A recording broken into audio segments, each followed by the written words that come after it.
You can stand up. Thank you. Let's have a jury, please. All rise for the jury. All right, everybody be seated. Call your next witness, Mr. Fuchs. Your Honor, this time state would recall Artron Timmons. Okay, you remain under oath, Mr. Timmons. Mr. Timmons, earlier we were asking you some questions about what time you went and got the kids for the oxtail soup. Yes, sir. Back in November 2010, when you were a lot younger, did you talk to law enforcement back then? Yes, sir. Did you write a statement out back then? Yes, sir. Have you had a chance to go back and look at that and refresh your recollection by looking at that statement as to the time? Yes, sir. What time was it? 5:45. So 5:45 you went and got the kids? Yes, sir. All right. And that was written right around the time that you went and, the day of the homicide, the day that you found them, correct? Yes, sir. All right, no further questions. Cross. Just a couple of quick questions. You had a chance to review the whole statement that you wrote back then? Not the whole thing. Do you have it with you there? Yes, sir. Okay. You also indicated, excuse me, that your mom wanted you to go get paper plates at 6:15, right? Yes, sir. And so you would have gotten those, and only after you went and got the plates would y'all, or I guess you weren't with them when they ate, but at that point, after you got the plates, then they would have eaten, correct? Yes, sir. Okay, no further questions. Read the record. All right. All right, you can step down. Call your next witness. She calls Annie Pressy Williams.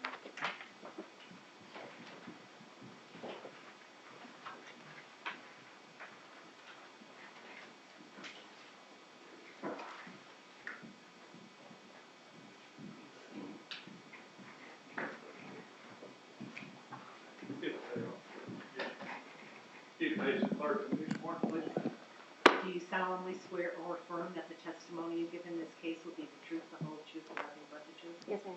Have a seat, please, ma'am.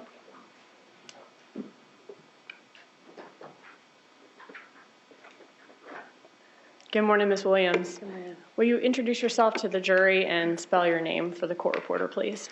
Good afternoon. My name is Annie Williams. It's ANNIE WILLIAMS. And where do you work? I work at the Broward County Sheriff's Office. What do you do there? I'm a criminalist 3 in the Fingerprint, the latent section. Okay. When did you begin working for Broward County Sheriff's Office? In 2012. Okay. Where did you work before 2012? I worked at the Tallahassee Police Department. And where did you, I guess, what unit of the Tallahassee Police Department did you work in November of 2010? I worked in the crime scene unit. I was a forensic specialist. And how long were you a forensic specialist in the crime scene unit at TPD? I started in 2005, so in 2010, been approximately 5 years. What type of qualifications, training do you have to work in the forensics unit? I believe their minimum was just I'm not sure what it is now. I think that it was a 2-year degree. I actually, myself, I graduated from Florida State University with a Bachelor in Science in Criminology. Mm-hmm. I also attended the Pat Thomas Law Enforcement Academy after graduating from Florida State. And from the academy, I was hired into the Tallahassee Police Department in the crime scene section. And from there, at the time, I attended training classes annually. Currently, I have approximately 1,500 hours of crime scene and latent fingerprint training. And how many years total have you worked in forensics? 14 years. We might ought to get her previous name at the time of this incident, just in case somebody refers to her and it causes confusion. Yes, sir. What was your name at the time that you worked with TPD in November of 2010? My name was Annie Pressy at the time. Okay, and that's Pressey? Yes, ma'am. All right. You mentioned that you have over 1,500 hours in training. What type of specialized courses have you been trained in that are relevant to your forensics experience? All of those hours are relevant to my forensic experience. I've done multiple latent fingerprint courses. We've done crime scene reconstruction courses, trajectory courses, death investigation courses, blunt force trauma courses. Mm-hmm. I have my CV. It's just a list of lots and lots of courses. Okay. You mentioned trajectory training. Is Yes, that ma'am. one of the things that you worked on in this case? It was, yes, ma'am. Okay, tell us what that is. Trajectory, in this case, was referring to the bullets. There's bullet trajectory. Generally, when a bullet fires through something, we need essentially 2 holes to determine a trajectory, but we have these things called dowel rods, D-O-W-E-L, And they come in different caliber sizes depending on the caliber of the weapon that's fired. And if you have an entry and an exit hole, you can put the rod through that hole. It's just a very long stick. And it'll show you whether the angle is upwards or downwards, if it goes left to right or right to left. That way you can determine where the bullet went. But in order for us to do that, we have to have an entry and an exit. And sometimes that's just not feasible when we arrive on scene.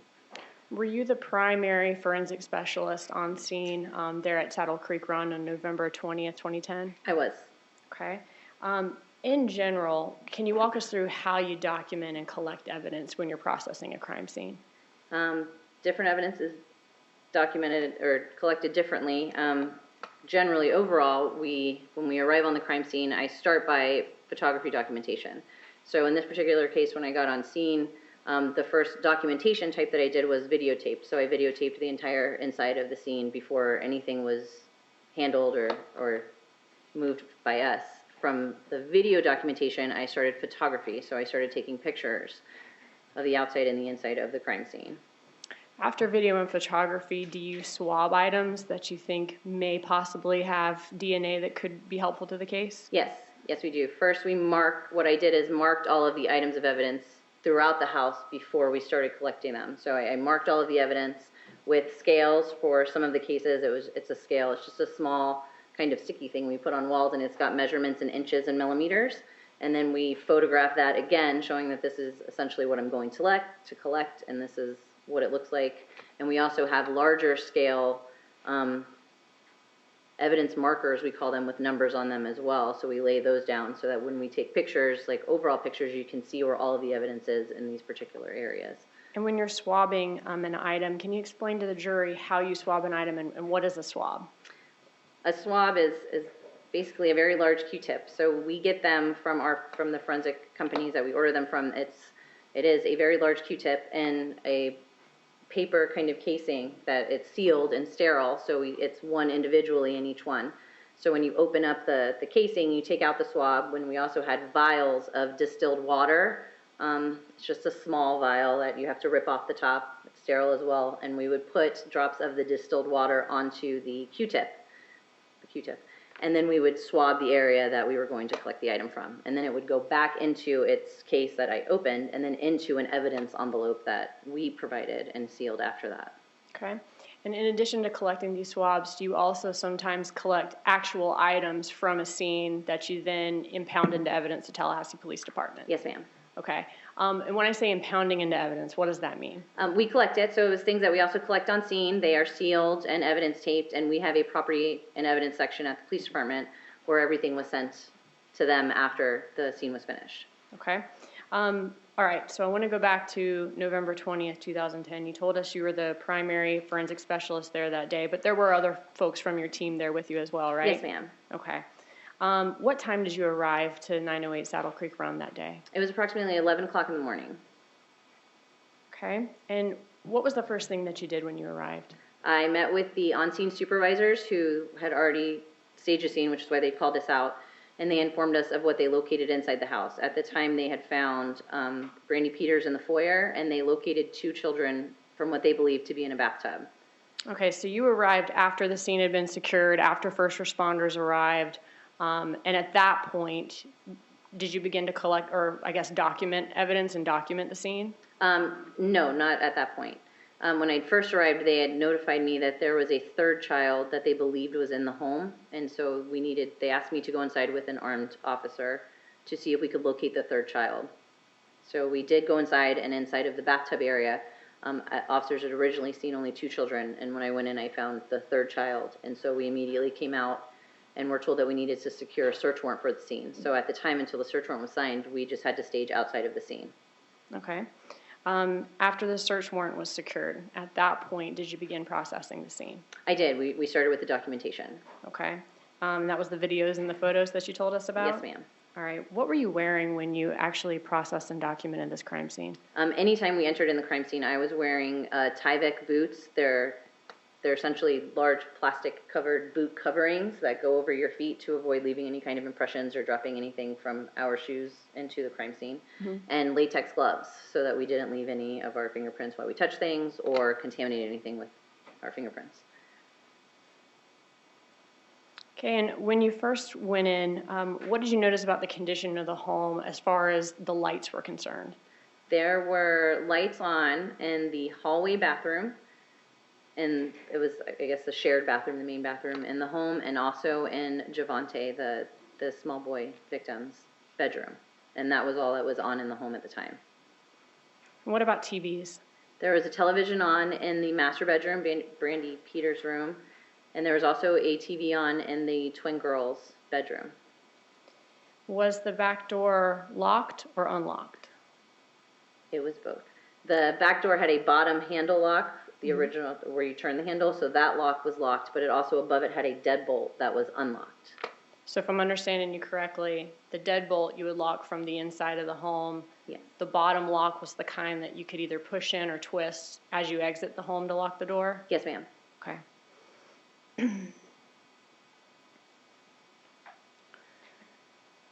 All right, I wanted you to take us through the scene, and what I'm going to do is try to go room by room, the areas that you processed. Judge,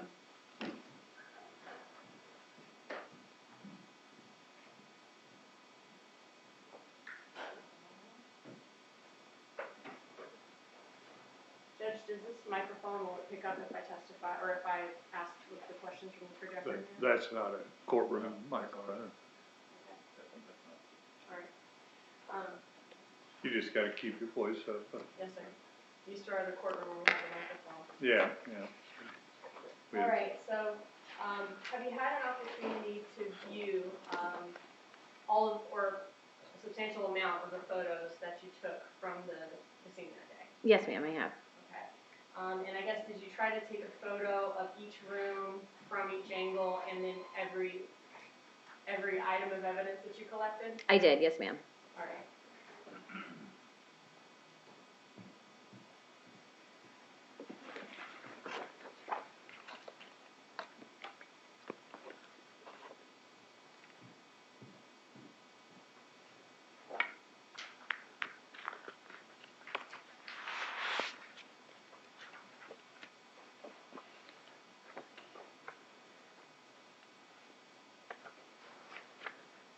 All right, so when you viewed the photos from that first notebook I brought you, are those the photos from the back door and exterior and hallway area of the home? They are, yes, ma'am. All right, and did you, are they true and accurate depictions of the photos that you took that day, or what you saw at the scene that day? Yes, ma'am, they are. All right, at this time by stipulation, Judge, I'd move into evidence 8A through NN. It's my understanding we were gonna admit States Exhibit 1 through 146. Yes, sir. And that would include composite exhibits, is that the stipulation? Yes, So they'll all be admitted. Yes, sir.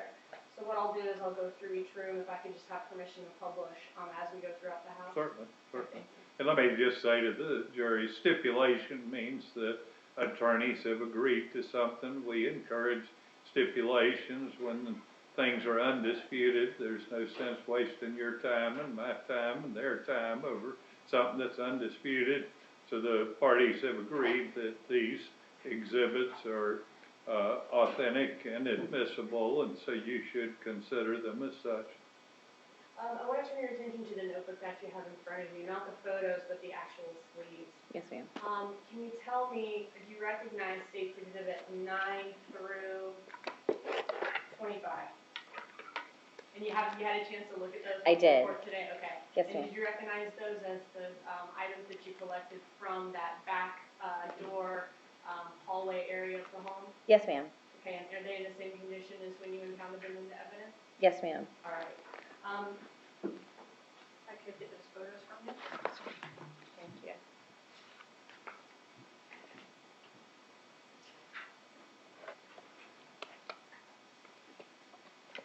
I want the laser pointer on the stand for you, so that you can let the jury know what you're seeing in each photo.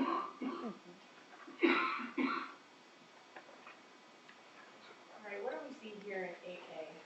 This is a photograph of the back of the home. I'm just standing at the side of the house, taking a photo towards the back of the home. That's where we decided to enter and exit the home because Brandi was in the front foyer of the home, so we didn't want to disturb any evidence as we went through. I'm seeing some sort of fence over here. Is the back of the home accessible from the front of the home without having to go through a gate or anything like that? Yes, it is. There are only side fences on the home. I don't know if they were hers or if it was shared fences from the other property owners, but there was no fence in the front of the house blocking entry into the back. All right, and what do we see in 8B? That's a picture of the back door of the home where we made entry to go and document the scene.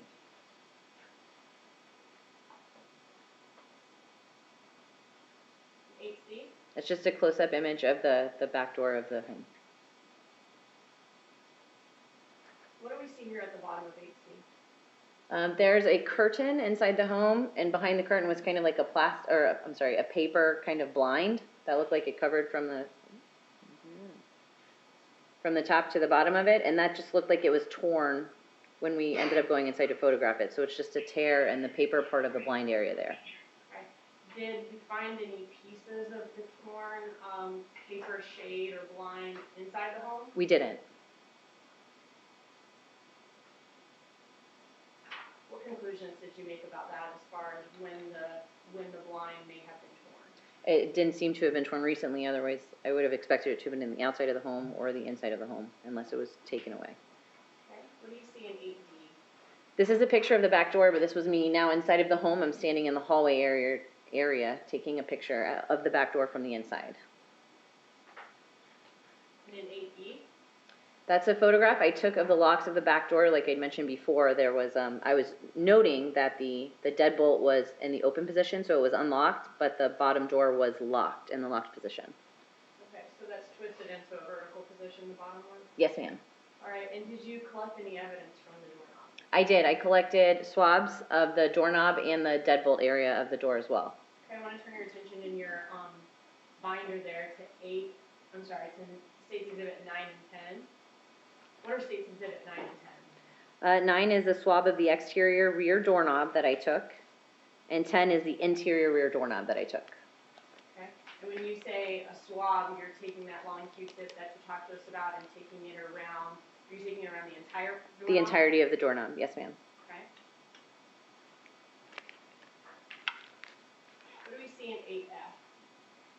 8F was just documentation. There are obviously markings here on the door area, so I was just documenting that there were some scrapes and marks there, but there didn't appear to be any damage to the actual lock parts of the door. So there didn't appear to be any forced entry to the back door? There didn't appear to be any, no ma'am. All right, and in 8G? It's a photograph of there was a red curtain when I took the picture of the inside of the back door, and that's a suspected area of blood that I located on that curtain area. So I put, those are one of the scales that I had mentioned, so we put a scale on it, and it has a number of the item of evidence that I was using to collect it as, so I can take the picture showing what it was, and then I collected a swab of that area. And 8H? That's a close-up picture of that same area that was in the previous picture. It's showing the area of the swab, and then my item number of evidence, and the scale showing the measurements of the stain. Okay, and in your notebook there, do you have States Exhibit 11? I do. What is States Exhibit 11? That is the swab of the suspected blood from the rear door curtain that I took. Okay, so that's the swab of the suspected blood that we see in this photo? Yes, ma'am. Okay, and just so the jury knows what you're kind of looking at up there, can you hold up your notebook and the sleeves? Okay, so in each sleeve you have a It's just different different. packet. Yeah, different envelopes of my evidence items. I know earlier we talked about, if I could see the last exhibit you talked about, thank you.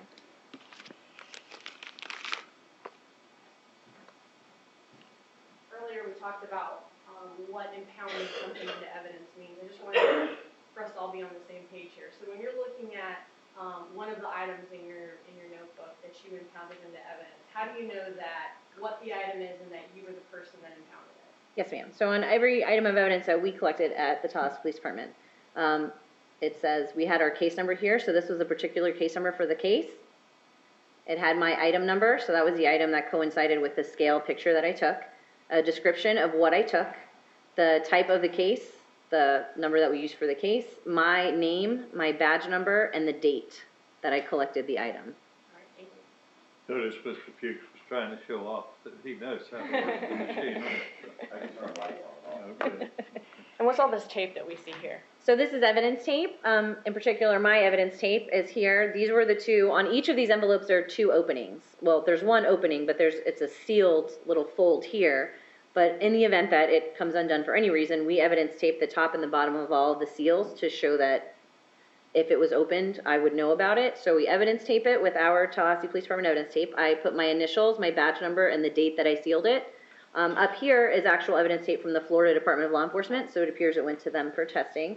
And they generally break open the container outside of my seals so that I can still say that my seals were intact, and they have broken it somewhere else and they'll seal it on their own as well. Okay, thank you.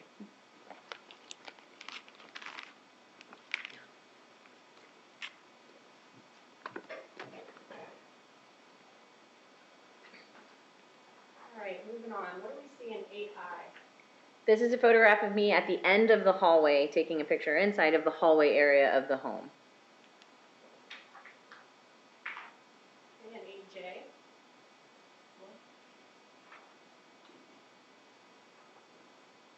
It's a little difficult to see. I'll just move the picture down. Okay. Those are one of the other types of evidence markers that I was talking about where we have the item numbers. So I've laid out the items of evidence that I'd like to collect in that hallway and started marking them. So these are my pictures showing what the item numbers are in relation to where I've collected these items in the hallway. Okay. Thank you. So all the different numbers that we see here are next to spots of what you think may be suspected blood, and you're marking them so that you'll swab them in and count them in evidence. Yes, ma'am, for these items they are. Okay, and these go all the way back to the end of the hallway here? Yes, ma'am. Okay. And why do you say suspected blood? Because we don't actually test for blood on scene. They have presumptive positive test for blood, but we didn't do that at the time. So the blood testing is done by the Florida Department of Law Enforcement. So we call it suspected blood until it's actually confirmed by FDLE that it's blood. Okay, and what do we see in 8K? It's another picture. It's the same area where I'm taking a picture down the hallway showing my evidence markers and the items of evidence that I'm going to collect. All right. If you look in your notebook, at State Exhibits 12 through 17.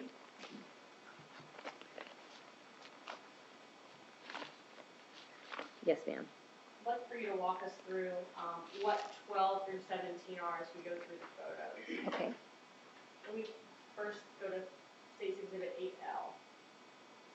So in State's Exhibit 8L, it is the evidence markers for my items of evidence 3 and 4, and State's Exhibits 12 and 13. Those are the swabs of suspected blood on the hallway that I collected.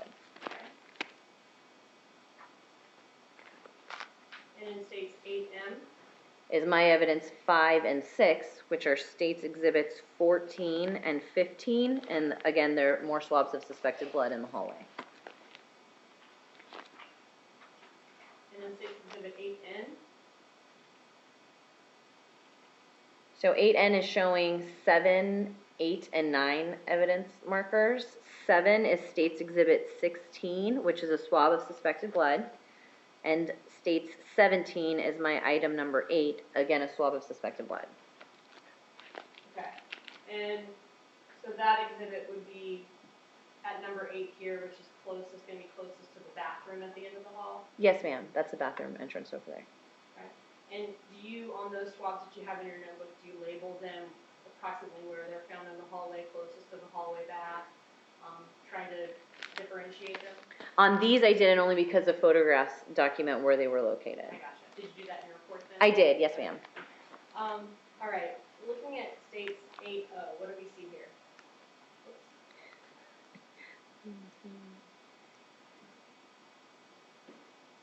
That is the hallway closet that's directly across from the master bedroom in the hallway area.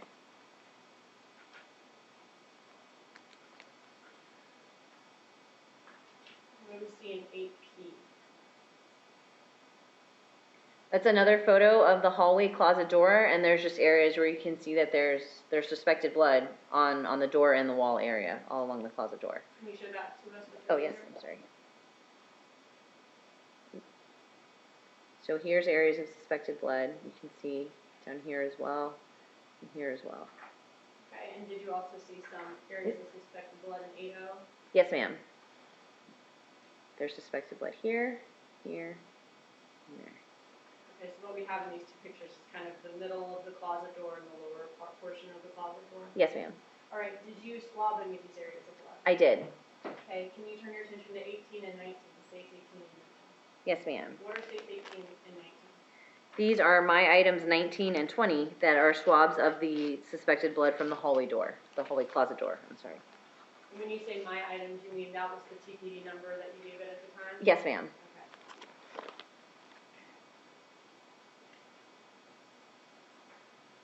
What do you see in your queue? These are my evidence scales. What I'm looking at here is a suspected bullet hole, entry wound in the door here, and suspected blood there. And that was one of the swabs of the blood that I just mentioned that I took as evidence.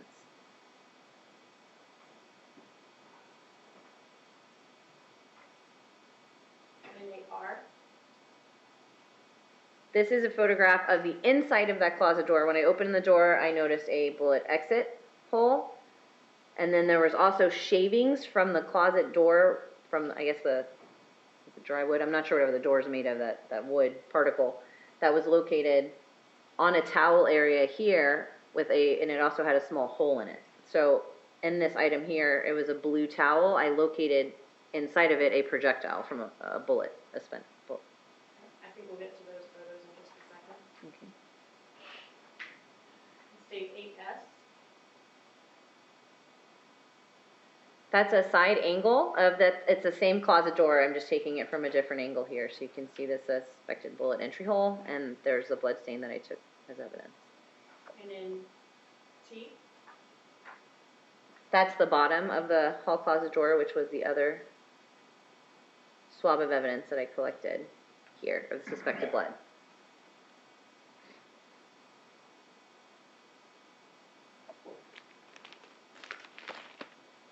All right, I want to turn your attention to state 20. What is state 20? It is a swab of suspected blood from the south side wall of the hallway closet. Okay. What do we see in 8U? That is my item number 20. There we go. It's just a zoomed in photograph of the previous one where it was that suspected blood stain on the bottom corner of the hall closet. And in 8B? This is a photograph of a marker, and it's a swab of suspected blood that I was taking from that wall next to the hall closet, and then also you can see the suspected blood areas in there as well. Okay, and I want to ask you about this swab of suspected blood. You have state exhibit 21 in front of you. Yes, ma'am. And what is state 21? It's a swab of suspected blood from the wall south of Javante Segura's bedroom. Okay.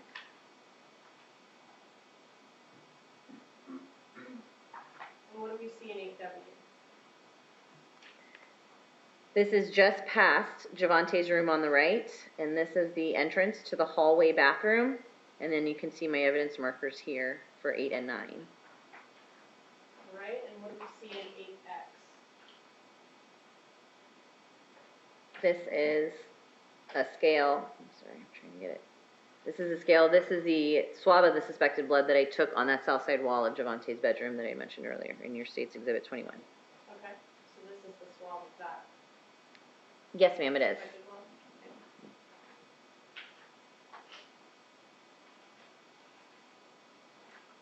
All right, and what do we see in states 8AA? This is just another angle of it, more front end of it, so you can see it better. The swab of the blood with my evidence scale in it. This would be on the wall opposite the hallway bathroom. Yes, ma'am. All right, in states exhibit 8BB, this is in a close It is. view of that suspected blood. It is. Yes, ma'am. All right, and do you have states exhibit 22? I do. What is states exhibit 22? It is that swab of suspected blood from the wall in the hallway across from the common bathroom.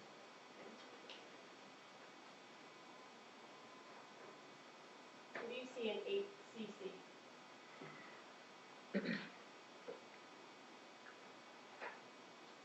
It's another angle of me standing from the back door, looking down into the hallway, and you can see there's a scale where I swabbed suspected blood on that wall as well.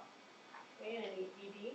That would be a closer up image of the suspected blood that I saw that I was going to swab as evidence. Okay. You have a closer view? Yes, ma'am.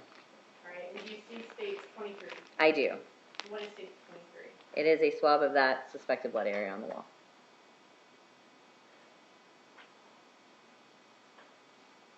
What is states 8FF?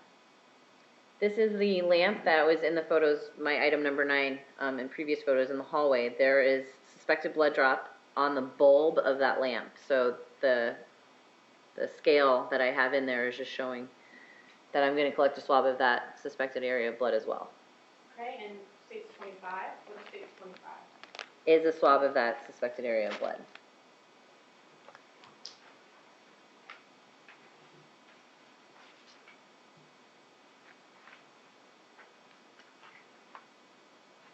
All right, looking at 8GG, what do we see here?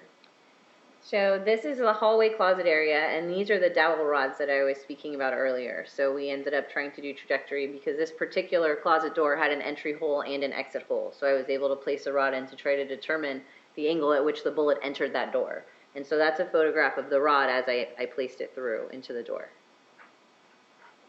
And in 8H8, what do we see?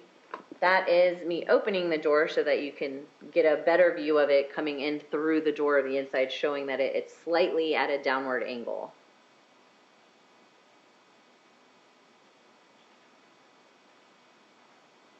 And in 8II? Again, that's just other angles of me trying to take a picture of the trajectory rod. It was, as you can see, it was a very small hallway, not a very wide hallway, so it was hard for me to try to get like a perfect angle on it to get the entire picture in it. So I just kind of took a bunch of pictures from all different angles. Okay, so if you're looking at the trajectory rod from the, it would appear to be going what direction? It appeared to be going from the right to the left, and it was slightly downward. Okay, and this is an 8JJ, another view of the trajectory rod? It is, and that's just facing out towards the master bedroom area. Okay, so this is showing if you're looking, if you're at the closet, looking out towards the direction the bullet would have came from, it would have been in the master bedroom? It appeared so, yes, ma'am. What do we see in 8KK? So this is, Go ahead. oh, sorry. It's a little blurry, but this is, yeah, I'm not sure. It's still, I mean, I can explain it.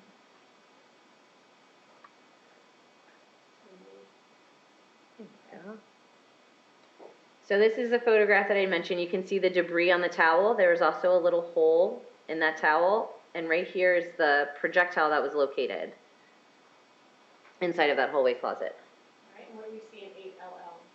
It's another photograph of my evidence marker showing that the projectile that I located was item 17 for our evidence purposes. And 8MM? It's another close-up shot of the projectile area where it was located in the hallway closet. And then 8NN? It might be a little difficult to see, it's so clear to me, but there's where the hole in that towel was that I located, and you can see all the debris from the door, from the exit of the bullet. Okay, and did you, what did you do with the projectile once you found it? I took a swab of the projectile, the entire projectile. Okay, and did you then impound both the projectile and the swab into evidence at TPD? I did, yes ma'am. All right, do you have state 26 and 27?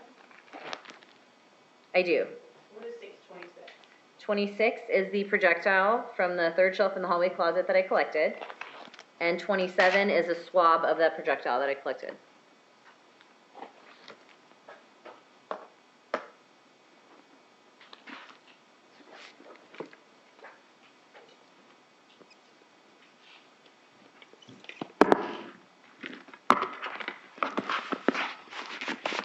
All right, thank you.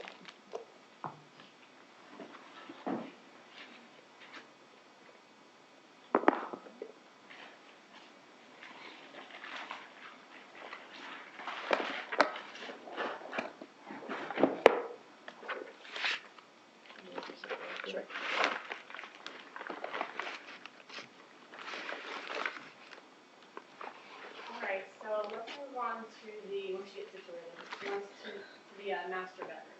Okay.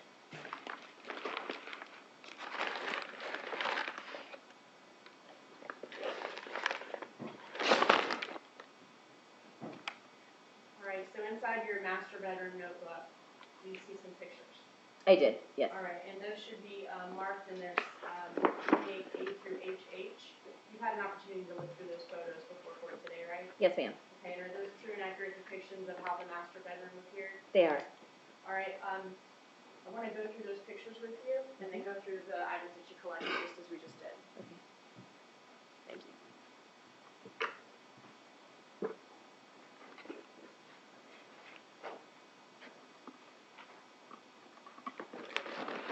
See it, 28A. This is a photograph that I was taking again at the back of the hall, towards the back of the hallway. There's the twin girls' room, and the master bedroom is here.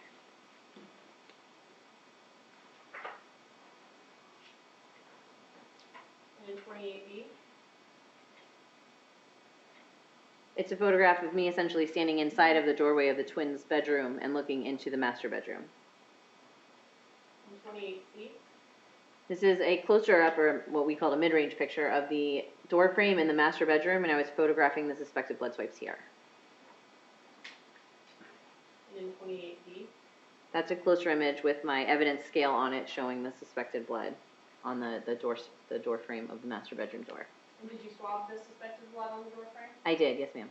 Okay, well, State's Exhibit 29 should be the first sleeve in your notebook there. I did. Have you had an opportunity to look through all the items in the notebook, all of the different swabs and items that you collected from the master bedroom? Yes ma'am. And are they all in the same condition as when you encountered them? Yes ma'am. All right. What is State's 29? It is a swab of suspected blood that I took from that exterior master door.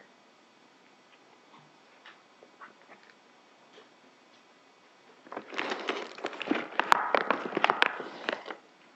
28E. What do we see here? It's another photo of me heading into the master bedroom. So that's the door there and just looking straight inside of the door. So the door frame that we just saw would be on your right? Yes ma'am, it's right there.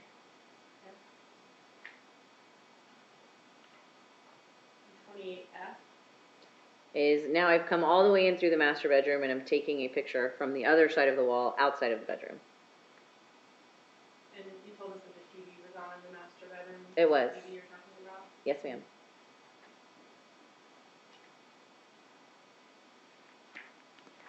What do we see in 28G? There was a silver color bracelet on the floor, and this is right at the entry, right inside of the master bedroom door, and it appeared to have suspected blood on it at the time, so I collected that bracelet as evidence. And do you see State's Exhibit 30 in your notebook? I do, yes ma'am. What is 30? That's the bracelet that I collected, item number 10. All right, 28H. Is another photograph looking into the master bedroom, and you can see the evidence markers for items of evidence that I was planning on collecting from the room after I documented all of it.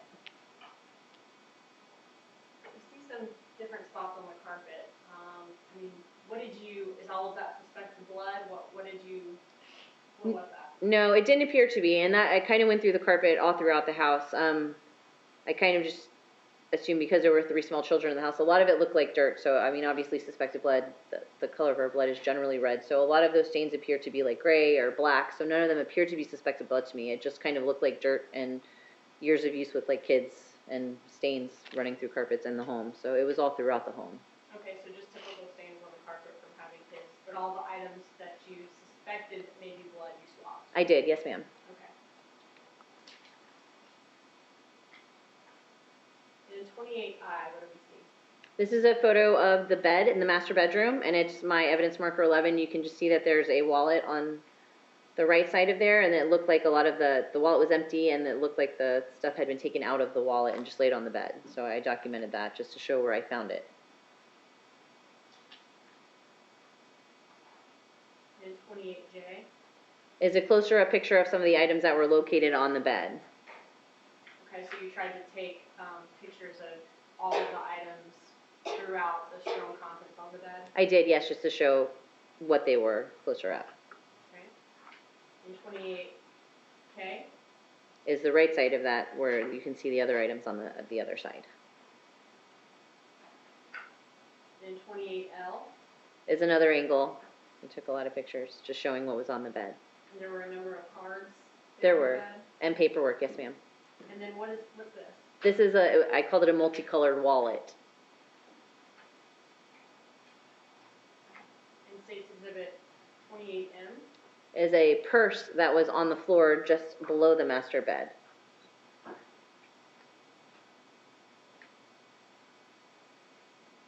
Right, looking at the packages you have in front of you, States 31 and 32. What are 31 and 32? States 31 is the contents of the purse that was on the master bed. Okay, and what about 32? And states 32 is the actual purse on the floor that was next to the master bed. And I appreciate, I've left some gloves up there for you, just showing us the purse and the wallet, and the jury will have that back in the evidence room if they need it. Okay.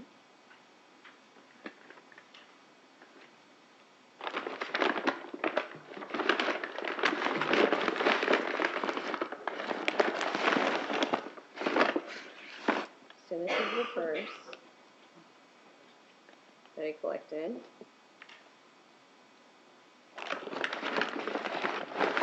That's just standard procedure. You use gloves and handling something like that. Blood on it. It's not something special in this case. I think there was something special going on here. And did you want this open as well? I'm sorry? Did you ask me to open this as well? I'm sorry. Oh, Just the purse? sorry.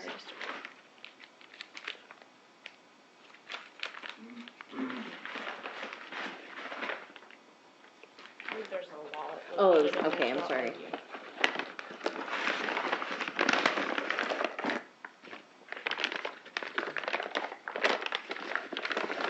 And this was the wallet.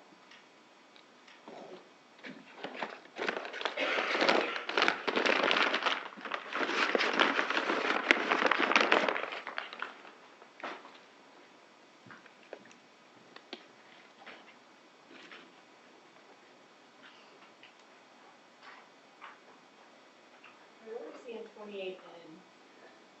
This is a photo on the side of Brandi Peters of the master bedroom. It's the northwest corner. On the wall, what I was showing is there's a corded phone that's here on the floor that appeared to have damage to it. Okay, and 28O? Is another image of that phone area. I located, the piece that the wall jack goes to, and here was broken off, and that plastic piece was still inside of the wall. So I was just documenting the damage to the phone. Okay, and did you collect that phone?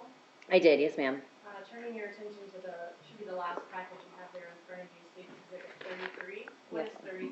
It is a corded phone on the floor that I located. Okay.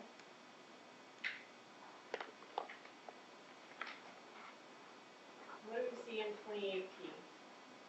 That's a closer up image of me taking a photo just to show the damage, that there was actually no plastic end of that jack on that cord there that was supposed to go into the wall.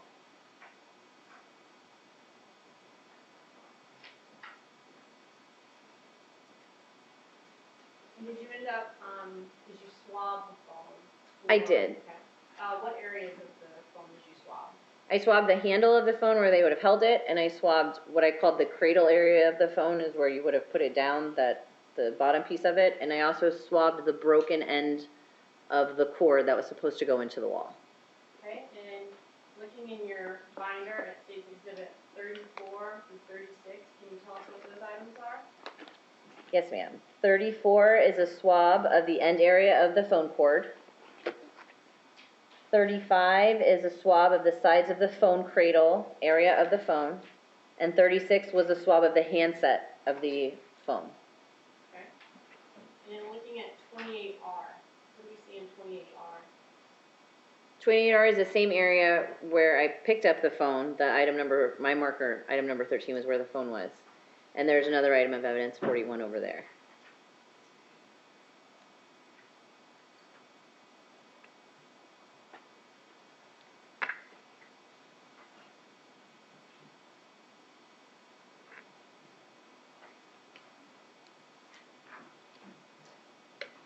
Okay, and in 28S?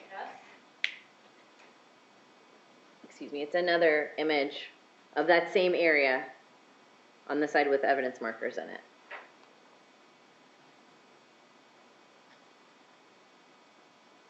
What do we see in 2018? This is the bed sheet on the master bed.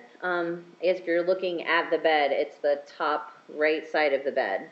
There is an area here that I located that had suspected blood right there. So I was documenting that area on the bed. Okay, and did you swap the suspected blood? I did, yes ma'am. I'm looking at item 37 in your notebook. What is item 37? It is a swab of that suspected blood area on the sheet.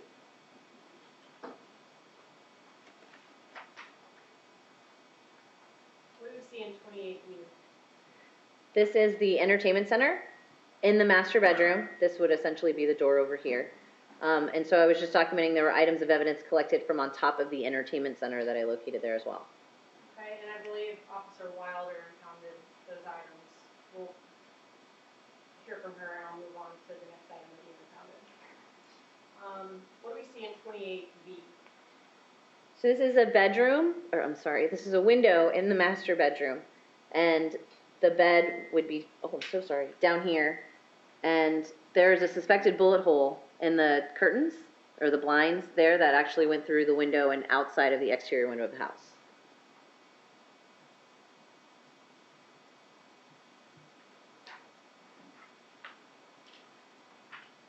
What do we see in 28W?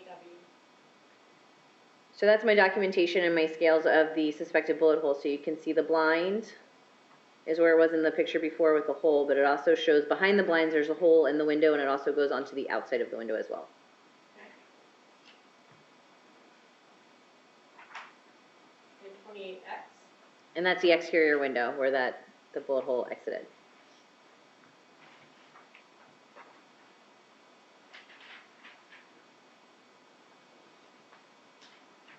In 28Y? It's a closer up image of that exit with my scale marker in it. And in 28Z? An even closer up image of that same exit hole in the window. Okay.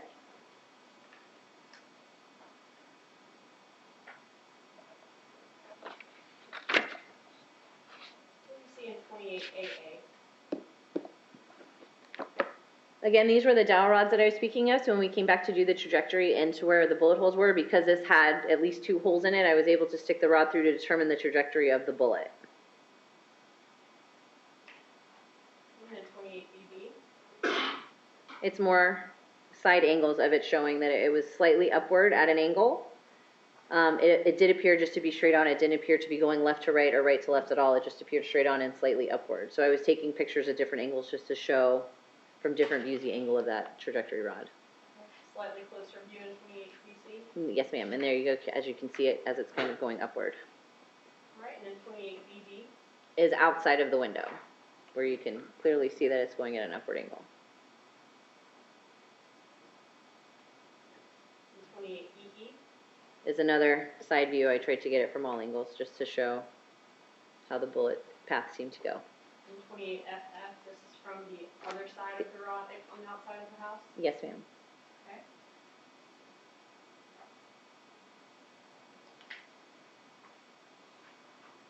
What do we see in 28GG? This, I'll give you the closer up here. 28HH? okay, I'm sorry. Okay. I got turned around for a second. This is still in the bedroom. This is going into the master bathroom area right here, and there's an area of suspected blood, and that's my item number for the collection of the suspected swab of that suspected blood. Okay, so in GG, we're in the bedroom, looking into the master bathroom, and this is your evidence marker with the suspected blood, and this would be the closer up view there in the doorway of the master bathroom. Yes, ma'am. Okay, can you look in your notebook to State's Exhibit 42?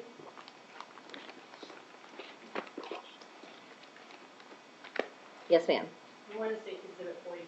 It is a swab of that suspected blood area. Okay. I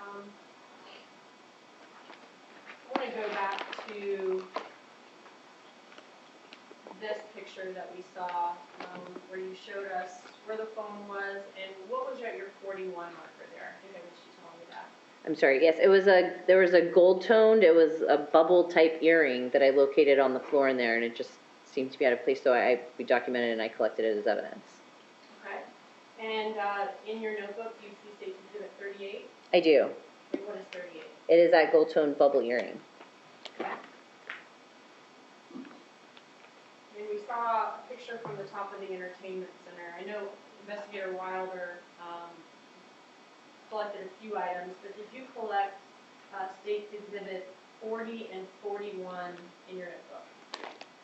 I did, yes ma'am. And what are 40 and 41? 40 is a cigar that I located in the ashtray up there. I'm sorry, there's the ashtray. So I located a cigar in there, and 41 was a suspected marijuana cigarette that we located in there as well. Okay. All right, so the last couple of pictures we saw were leading into the master bathroom. Was the master bathroom the next room that you processed? Yes, ma'am. For court today, did you have an opportunity to look at State's Exhibit 43A through W, the photos of the master bathroom? I did, yes ma'am. And were those accurate depictions of how the master bathroom looked that day? Yes, they were. Right.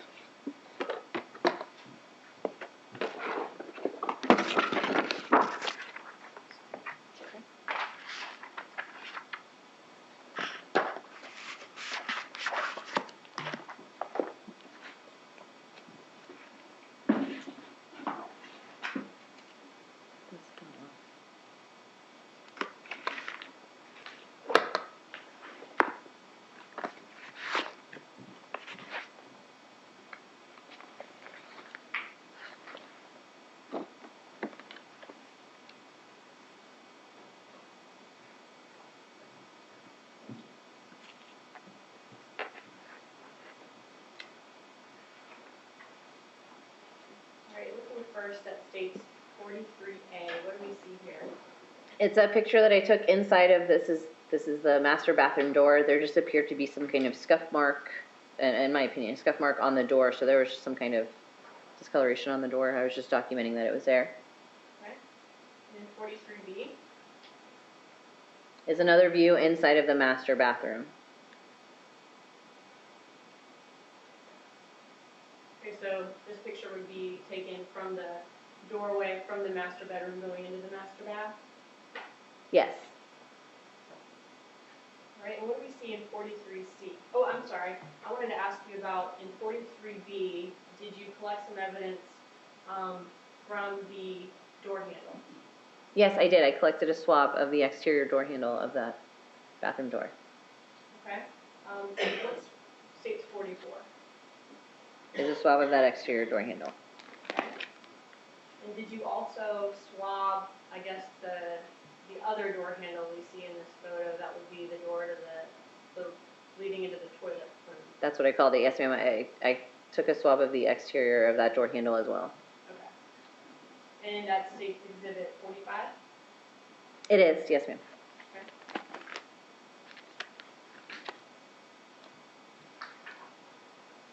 Looking at 43C, what do we see here? So when you walk into the master bathroom, directly to your right is the vanity there. So it had a double sink vanity and then just a mirror. So I'm documenting what I saw inside of the bathroom at the time. And did you collect any evidence from the counter? I did. I collected swabs of both of the faucet handles in the master bathroom, and I also collected, there was a red and black piece of hair on the countertop there, so I collected that as well because it appeared to match the type of hair that was on Brandi's head at the time. Okay, in your notebook, can you tell us what States 46 through 48 are? 46 is a swab of the west side of the bathroom faucet handle, of this bathroom faucet handle. 47 is a swab of the other bathroom faucet handle. And 48 is the piece of hair on the counter that I collected. Okay. And when you say the other one, this one on the other side, not the other bathroom, just this. That, yes ma'am, Gotcha. the other faucet. In 43D, what do we see here? So in this picture, it's still looking into the bathroom. You can see I just called this a toilet room. I wasn't sure what else to call it. So that's where the toilet room is, and there's shattered glass here.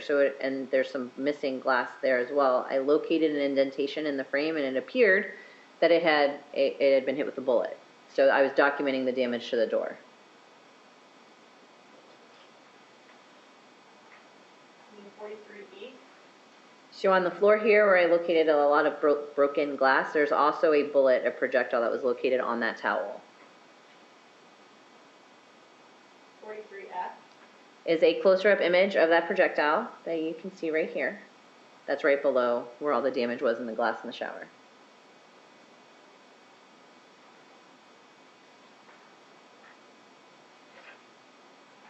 What do we see in 43G? So this is after I've laid down my evidence markers for what I'm going to collect. You can see that I've laid it down where that projectile was, and I also put a scale on here because there's an indentation where it looked like the bullet actually hit that, and that's where it fell down to the ground and damaged the glass as well. So I'm documenting all the damage I see in there. Did you collect the projectile that hit the shower door there and landed on the towel below? I did. Okay, looking at stage 49. What's stage 49? That's the projectile that was on the towel. And you told us that you put a scale next to the indentation on the shower door. Is that what we see in 43H? Yes, ma'am. So that's my Can you show evidence us the marker. indentation? I'm sorry, yes, ma'am. There's my evidence marker there, and right below it here, you can see the damage to the door frame where I believe the bullet hit and then fell to the ground. Okay, and the glass that's kind of shattered here, some of it's still in place, that was like that all the way up, as we could kind of see in the first photo you showed us? Yes, it was. Okay. And 43I is the close-up of the projectile that was on the towel that you told us was State's Exhibit 49? Yes, ma'am, it is. Okay. And so after a bullet's fired from a gun, this is kind of the finished product there? Well, it hit a hard, flat surface, so I mean, generally the bullet is kind of round and curved, so Right. it doesn't surprise me at all. Go back to 43G. You see another evidence marker over here. Yes, ma'am. What's over there? There's another projectile that I located on the floor right here in the toilet room. All right, looking at 43J. What is this? That is a projectile that's on the floor in the toilet area in that room. Slightly different shape than the last one we saw? It is.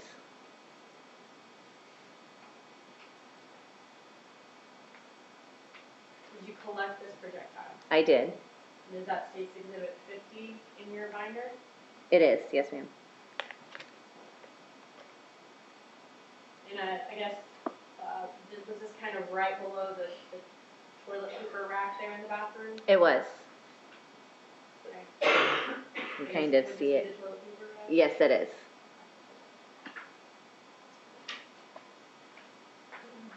And 43K? This is that toilet room door. It was initially open at the time, so when we closed it, you can see that there is the suspected bullet hole entry into that door. And then when we opened the door, there was the exit.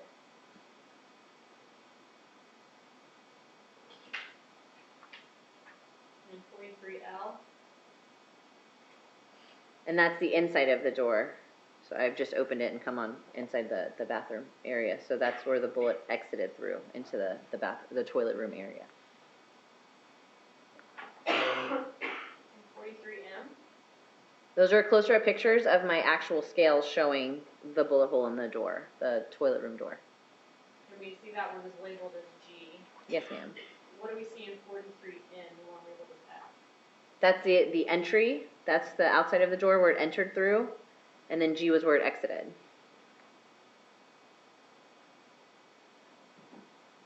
And in 43O, what do we see here? This is the dowel rods again that I used to try to determine the trajectory of the bullet in this door in the closet room, or the toilet room. I'm sorry.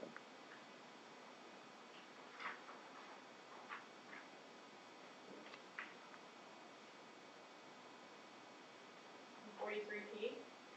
Is another angle of it. So I just went to the side of the bathroom now to show you the angle. So it appeared to go from the left to the right, and it was at a downward angle from the door. And 43Q? Is another picture further out because again, it was another tight area in that initial door space. So I came further out to show the dowel rod. So we're back in the bedroom, looking past the suspected blood spatter that you saw and looking towards the toilet room. Yes, ma'am. Okay. And that bullet, you said the trajectory is at a downward angle? Yes, so you can see with the rod how it's going upwards. In 43R, do we see the trajectory with the door open? Yes.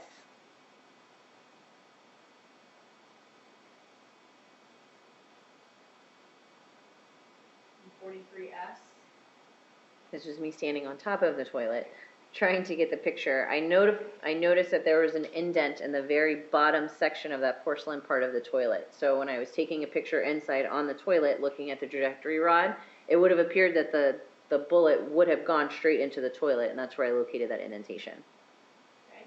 In 43T? Is another closer up image of the inside. I'm inside of the toilet area right here, so that's the angle of the bullet coming through the door. All right, and in 43N, can you show us where you see the projectile in this photo? Yes, ma'am. It's right there. Okay. And in 43V, here, what were you trying to show when you put the scale there? So this is that indentation I had mentioned. After I'd done the trajectory rod and seen where the bullet should have hit, there's a mark, there's a scuff right here on the toilet where it appeared that the bullet had actually hit that area there and then kind of ricocheted off to the side. Okay, so there was 2 projectiles total in the bathroom, one that hit the shower and fell down onto the towel below, and the other one that went at a downward angle through the toilet room door, hit the toilet, and landed below the toilet paper rack. Yes, ma'am.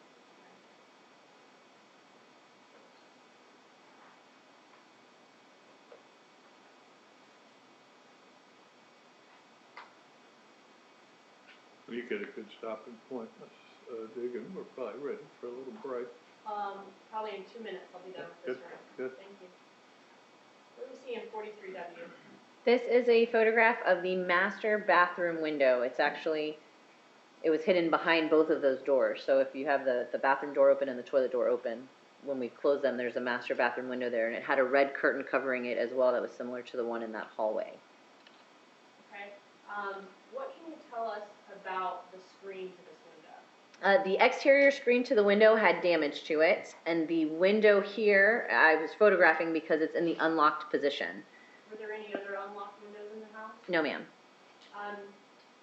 This damage to the screen, I guess because of the damage to the screen, did you end up processing this window for latent fingerprints? I did, and because it was the only unlocked window in the house, I processed the exterior and the interior of the window and that windowsill area for latent fingerprints. And what are latent fingerprints? Latent fingerprints are essentially fingerprints that are invisible to the naked eye. They require some kind of processing in order for you to see them. So essentially, it's the ridges on our hands, our palms, and our feet. We use them for gripping items. So when you touch an item or a type of surface, you have pores and oils in your skin that essentially leave some kind of marking there. So the latent, when you process it using different kinds of chemical or powder processes, you can sometimes get latency of value or just kind of spots that show that something had touched there. Okay. You mentioned to us that you had 1,500 hours in forensics. Have some of those hours been in latent fingerprints analysis? Yes, ma'am. Tell us about your training and qualifications for latent fingerprint analysis. I have been doing latent fingerprint analysis since 2006. That is my primary and only job at the Broward County Sheriff's Office. I am certified through the International Association of Identification, which is the only international certifying body for latent fingerprints. My primary job is to do latent fingerprints now, and I've gone to well over 40 classes and training and conferences regarding latent fingerprints and comparisons. Have you ever testified in court where you've given an expert opinion in the field of latent fingerprinting? Yes, ma'am. About how many times? Approximately 60 times. Do you leave a latent fingerprint every time you touch a surface? No, ma'am. All right. Is it unusual not to find latent fingerprints? It's not.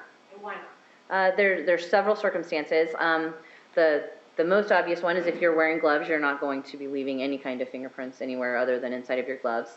There's different types of fabric surfaces. Essentially, like I said, it's oils and the sweat glands that you leave, so it's essentially wet. So anything that's porous, fabric or kind of carpeted areas, it's not going to stick to those areas to a point that we can see your fingerprints. So generally, The best types are solid, smooth surfaces, which is why I process the windows as well. But if they're not clean, if they have, tints of dirt on them, then you're not going to leave that. Essentially, when you touch something, you'll kind of just take away the dirt instead of leaving your impression. And you said you processed this window for latent fingerprint? I did, yes ma'am. Did you find any latents of value? I did not. If a latent fingerprint isn't of value, does that mean that it's suitable to be compared to anyone's fingerprint? It is not suitable if it's not a value. Okay, that's all. Thank you. It's a good stopping point, Judge. All right, let the jury step out, deputy. Stay in session for just a moment. I had Ms. Cunningham do a transcript of my ruling about Mr. Santos. It appears to be current, so maybe of help. Anything else from either side? Yes, sir. I'm sorry, Joe, real quick, you marked one thing, state court exhibit number 1, that is my opening statement, recorded onto a disc, so that way it's in the record, but it's not an actual piece of evidence. So the PowerPoint? Yes, sir. Okay, just for record purposes. Yes, Ms. Dugan? I just wanted to note, the stipulation that I provided to the court said that the defense is stipulating to all of the state's evidence 1 through 46, including composites, that the state is seeking to admit. We're not seeking to admit all of the evidence from last time, but we thought it would be just too convoluted to try to renumber everything again. So I just wanted to point that out from the stipulation. Well, you need to let the clerk know then what you're not admitting, Yes, sir. because they're going to be working off your list. And of course, Mr. Brent, let him know what you're not admitting to. But anyway, Yes, sir. okay, Thank you. all right.